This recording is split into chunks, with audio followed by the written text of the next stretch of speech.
왜 명품 브랜드들은 베지터블 가죽을 잘 쓰지 않을까에 대한 이야기입니다.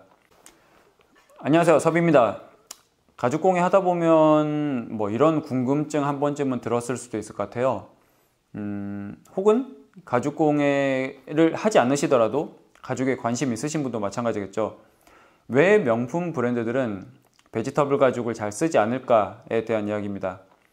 저희들이 알고 있는 명품 브랜드들, 에르메스, 루이비통, 프라다, 샤넬, 버버리 등등 엄청 많죠. 그 브랜드들이 대부분 크롬 가죽을 메인으로 쓰지 베지터블 가죽을 잘 쓰고 있지 않아요. 근데 가죽 공예를 하거나 혹은 가죽에 관심이 있어서 찾아보신 분들은 베지터블 가죽이 엄청 좋다, 장점이 많다, 그런 이야기들 정말 많이 들어보셨을 거예요. 그런데 그 가죽을 어찌됐든 쓰고 있지 않다라는 거죠. 이런 생각을 해볼 수도 있을 것 같아요. 어찌됐든 기업은 이윤을 추구해야 되기 때문에 원가 절감을 이유로 비싼 베지터블 가죽보다 조금 더 저렴한 크롬 가죽을 메인으로 쓰고 있다. 근데 이거는 좀 말이 안 되는 게 베지터블 가죽이 크롬 가죽보다 무조건 비싸지 않거든요. 왜냐면 베지터블 가죽도 정말 싸구려부터 비싼 것까지 다양하게 있고요. 크롬 가죽도 정말 싼 가죽부터 비싼 것까지 정말 다양하게 있습니다. 정말 많아요. 그리고 제가 알고 있는 꽤나 비싼 가죽들은 크롬 가죽이 대부분이에요. 거의 2만원, 평당 2만원이 넘어가는 가죽들이 크롬 가죽이 대부분이거든요. 그렇게 생각하면 이건 원가 절감이 아닌 거죠. 그러면 조금 궁금증이 들 수가 있는 거죠. 가격 차이도 나지 않는데, 혹은 오히려 더 비싼 크롬 가죽을 메인으로 쓰는 이유에 대해서 궁금할 수도 있는데, 여기에는 이 소재, 베지터블 가죽이 가지고 있는 약간 태생적인 특성 때문에 그렇습니다. 그 부분을 조금 알고 계셔야 되는데, 우선 첫 번째로 베지터블 가죽은 오염이나 스크래치에 조금 약한 편입니다. 취약한 편이에요. 그리고 두 번째로 변화라는 거랍니다. 에이징이라고들 얘기를 하죠. 시간이 지나면 지날수록 색상이 조금씩 변해가고 조금 진해지든 연해지든 바래든 이런 식으로 변화하는 편입니다. 그리고 베지터블 가죽은 가죽이 각각 장마다 균일하지 않은 편이에요. 그러니까 간단히 말씀드리자면 크롬 가죽은 각각의 장이 어느 정도는 균일한 편인데, 베지터블 가죽은 표면을 내추럴하게 살려놨기 때문에 그 안에서도 조금씩 무늬의 차이가 있는 거죠. 그리고 네 번째, 색상이 그리 다양하지 않은 편입니다. 조금 한정되어 있는 편이에요. 그래서 이 네 가지 특성 때문에 저희들이 알고 있는 명품 브랜드들은 크롬 가죽을 더 많이 쓰고 있는 거죠. 그런데 이게 무작정 단점이라고 생각할 수는 없어요. 왜냐하면 이것 자체로도 꽤나 큰 장점일 수도 있고 매력 포인트일 수 있거든요. 그런데 저희가 알고 있어야 되는 건, 명품 브랜드들, 저희들이 알고 있는 그런 럭셔리 브랜드들은 누군가 하나 그 매력 포인트를 알고 있는 사람한테 파는 게 아니라 불특정 다수한테 판매를 하고 있다는 겁니다. 그러면 불특정 다수한테 팔았을 때 최대한 많이 팔 수 있는 소재를 써야 된다는 거죠.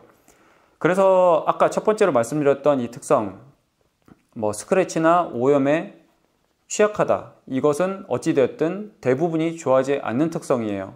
그리고 두 번째, 시간이 지나면 지날수록 변한다, 이것도 대부분 그리 좋아하지 않습니다.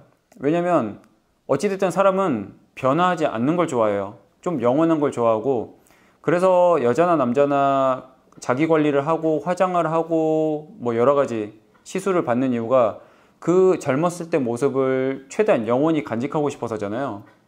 그리고 골드나 다이아몬드가 비싼 이유도 그 특성이 잘 변하지 않기 때문에 비싼 겁니다. 만약에 쉽사리 변하는 특성이었으면 그것에 대한 가치는 없어요. 그래서 사람들은 어찌됐든 조금 영원히 지속이 되는, 오래 지속되는 것을 좋아합니다. 그렇기 때문에 쉽사리 변하는 것을 그리 좋아하진 않아요. 그리고 세 번째, 균일한 거. 가죽이 장마다 이렇게 있을 때 이 하나의 장 안에서도 무늬가 조금씩 차이가 나는 거죠. 근데 대량 생산을 했을 때 이것을 가지고 만든 것과 이것을 가지고 만든 것이 조금 다른 무늬를 가지고 있다면 이것은 컴플레인감으로 들어올 수가 있습니다. 즉 제품의 균일성이 떨어지는 거죠. 그렇기 때문에 명품 브랜드들도 그것을 피하려고 하는 거고요. 그리고 네 번째, 색상의 다양성. 뭐 연보라색 베지터블 가죽 혹은 민트색 베지터블 가죽 보신 적 없을 겁니다. 왜냐면 가죽을 만드는 특성 때문에 그런 색상이 나오기가 쉽지 않거든요. 그런데 크롬 가죽은 정말 다양하게 나오죠. 그런 특성들 때문에 대부분의 명품 브랜드들은 이런 크롬 가죽을 많이들 쓰고 있고요. 뭐 명품 브랜드들이 베지터블 가죽을 쓸 줄 몰라서 그렇다, 그런 것도 아닙니다. 다 알아요. 이 가죽 저희보다 훨씬 잘 알아요. 이 가죽이 어떤 특성을 가지고 있고 이것을 가지면 어떻게 하면 디자인할 수 있고 그런 것들도 정말 잘 알고 있습니다. 그런데 어찌되었든 초점은 불특정 다수한테 많은 선택을 받을 수 있을 만한 특성을 가져야 그것을 많이 팔 수 있잖아요. 그래서 크롬 가죽을 쓰는 거예요. 베지터블 가죽은 약간 매니아층인 성격이 강하고요. 크롬 가죽이 약간 대중적인 성향을 띌 수밖에 없는 거죠. 그래서 저희가 눈으로 매장에 가서 보는 그런 가죽들이 크롬 가죽일 수밖에 없는 겁니다. 베지터블 가죽 얘기가 나온 김에 제가 만들어서 그동안 쭉 썼던 가방을 좀 보여드릴게요. 이거는 약간 통가죽 스타일로 슈퍼백을 만들어서 정말 잘 쓰고 다녔습니다. 지금도 수시로 쓰고 있어요. 그런데 이게 색상이 원래 이렇지가 않았었어요. 제가 지금 사진을 같이 띄워드릴 건데 그 두 가지 색상이 정말 다르죠. 그게 뭐냐면 제가 이것을 만들고 나서 한 3년 뒤쯤에 다시 만든 가방이에요. 같은 가죽의 핸들 그리고 같은 가죽의 몸통을 가지고 만들었는데 그렇게 에이징이 많이 되었습니다. 그만큼 차이가 많이 나고요. 그리고 이 가죽의 표면이나 이런 데 보면 스크래치도 많이 났지만 이게 빛 때문에 그런 것 같은데 빗자국이 정말 많이 묻어서 지워지지가 않아요. 흡수돼서. 그래서 정말 이 표면의 변화에 조금 취약한 편인 거죠. 그렇다고 제가 이걸 싫어하느냐? 그렇지 않습니다. 제가 정말 애정을 가지고 잘 쓰고 있는 가방이고 제가 처음 가방다운 가방을 만들었기 때문에 네, 좋아할 수밖에 없죠.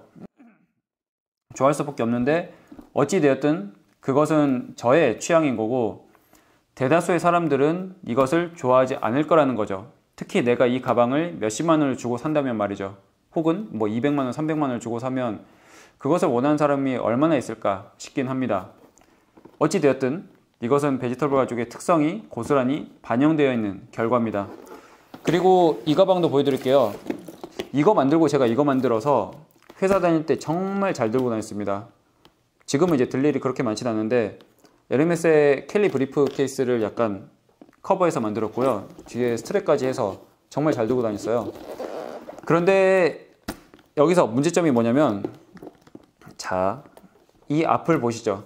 이 앞쪽 보면 여기도 지금 색상이 달라 보이는데 원래 이 가방의 색상은 뭐였었냐면 이거였습니다.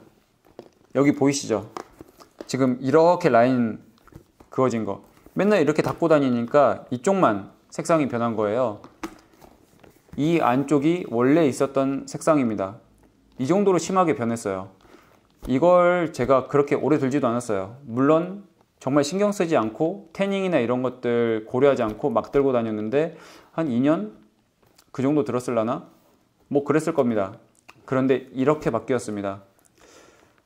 제가 만약에 300만 원, 400만 원을 주고 이 가방을 샀는데 이렇게 됐다. 이 브랜드, 이 모델을 다시 살까요? 절대 다시 안 살 겁니다, 전. 근데 이거는 제가 만들었기 때문에 그만큼 애정이 있는 건데 이것을 이해할 수 있는 사람이 얼마나 될까 싶습니다. 그래서 여기서 말씀드리고 싶은 건 베지터블 가죽을 가지고 만들면 디자인도 제한될 수밖에 없다라는 거죠. 그래서 루이비통 가방들 보면 그 생지라고 그러죠. 내추럴 레더. 그걸 가지고 핸들이나 뭐 파이빙 심이나 이런 것들을 만들었는데 그 좋다는 내추럴 레더를 크게 쓰지 않은 이유가 여기서 비롯됩니다. 오염이 심하거든요. 색깔이 변하는 것도 심하고 그렇기 때문에 그것을 선택해서 구매해서 쭉 쓰고 있는 소비자들이 다시 선택을 하게끔 만들려면 그 부위가 그리 크지 않아야 임팩트가 적어 보이겠죠. 그래서 그 부위를 그런 이제 생지 내추럴 레더를 가지고 만든 부위를 조금 작게 만드는 겁니다. 이런 이유들이 있어요. 그래서 제가 말씀드리고 싶은 건 모든 베지터블 가죽이 그런 건 아니지만 꽤나 많은 경우의 베지터블 가죽이 그런 특성을 가지고 있고 그 특성을 불특정 다수를 대상으로 물건을 파는 명품 브랜드들에서는 선택을 하고 싶지 않아 한다는 겁니다. 그 가죽을. 왜냐하면 컴플레인이나 앞으로 이윤 창출에 문제가 될 수 있다고 생각을 하기 때문이죠. 결코 그 명품 브랜드들이 이 가죽을 가지고 만들지 못해서가 아닙니다. 만들 수 있음에도 불구하고 이것을 선택을 하지 않을 뿐이에요. 잘 안 팔릴 것 같으니까, 혹은 문제가 많이 생길 것 같으니까. 그래서 이 부분에 대해서는 이런 기업의 특성, 이윤 창출, 그리고 불특정 다수를 대상으로 판매하는 그런 부분들을 알고 계시면 조금 이해가 쉬우실 것 같아요. 참고로 마지막으로 말씀드리고 싶은 건 제가 베지터블 가지고 싫어하는 건 아닙니다. 하지만 적어도 그 특성에 대해서 알고 써야 된다 라는 주의이기 때문에 이렇게 말씀을 드렸고, 베지터블 가지고 싫어하는 걸 아니니 그렇게 그냥 이런저런 이야기로 들어주시면 좋을 것 같습니다. 참고로 제가 쓰고 있는 스마트키, 제 차키 케이스도 베지터블 가죽이에요. 진짜 이제 맨날 이제 손으로 들고 다니다 보니 정말 윤기도 반질반질하고 좋거든요. 그만큼 좋아하는 가죽이긴 하지만 네, 이런 특성이 있다는 거 알고 계시면 좋을 것 같습니다. 네, 다음에는 다른 영상으로 찾아오겠습니다. 감사합니다.